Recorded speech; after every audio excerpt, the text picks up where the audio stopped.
penahanan tidak perlu dilakukan. Itu ada pemanggilan, karena kan dalam sepanjang pemeriksaan tersangka selalu hadir dalam pemanggilan itu. Itu yang pertama. Yang kedua, apakah benar dalam proses kasus ini ada intervensi politik, Pak, dalam penanganan? Oke, kami serahkan ke Pak Dir terkait tentang materi ya. Ini terkait tentang materi proses penanganan yang dilakukan oleh Subdit Kamnek di Treskrim Polda Metro Jaya. Silakan Pak Dir.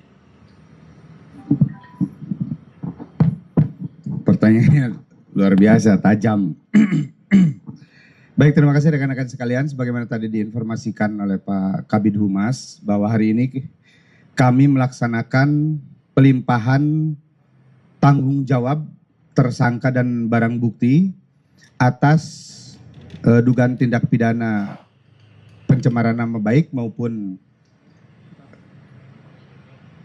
dokumen elektronik yang mana tersangka atas nama RS dan TT hari ini kami limpahkan tanggung jawab tersangka dan barang bukti ke Kejati DKI Jakarta.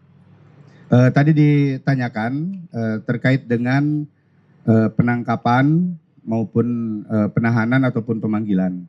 Semua prosedur hukum yang diatur di dalam Kitab Undang-Undang Hukum Acara Pidana tentunya menjadi pedoman kami di dalam melaksanakan proses penyidikan terhadap perkara dimaksud. Jadi kami pastikan bahwa seluruh tahapan yang dilakukan oleh penyidik di Treskrim Polda Metro Jaya sudah sesuai dengan prosedur KUHAP. Kemudian yang kedua, intervensi. Kalau intervensi saya kira lebih tepatnya ke mencoba menghalang-halangi atau mengganggu atau menghambat proses penyidikan ya. Karena upaya-upaya untuk supaya penyidikan ini terhambat atau penyidikan ini mengalami gangguan, ya tentunya penyidik tetap kita hadapi dengan bijak, kita hadapi dengan prosedur yang kita tempuh sesuai dengan KUHAP. Ya kalau adanya upaya-upaya atau mungkin sebagaimana teman-teman ketahui atau lihat ada yang mantan pejabat yang masih merasa menjadi pejabat dan lain-lain, kami tetap berpedoman pada KUHAP yang mengatur di dalam proses penyidikan ini. Saya mengajak, mari kita sama-sama seluruh elemen untuk memberikan edukasi kepada masyarakat bagaimana cara berhukum yang benar dan baik. Bagaimana cara berhukum yang sesuai dengan norma-norma yang sudah diatur di dalam Kitab Undang-Undang Hukum Acara Pidana. Bukan melalui narasi di media sosial, bukan melalui narasi-narasi provokatif yang sifatnya hoax atau yang sifatnya tidak benar. Semua ketentuan prosedur ada rambu-rambunya.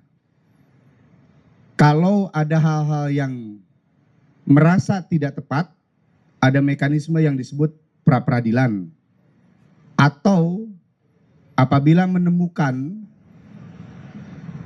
kecurigaan-kecurigaan atau dugaan-dugaan dari penyidik kami yang dianggap tidak benar, ada pengawas internal yang itu semua saluran bisa digunakan oleh semua pihak di dalam melakukan pengawasan dan kontrol terhadap penyidikan yang kami lakukan.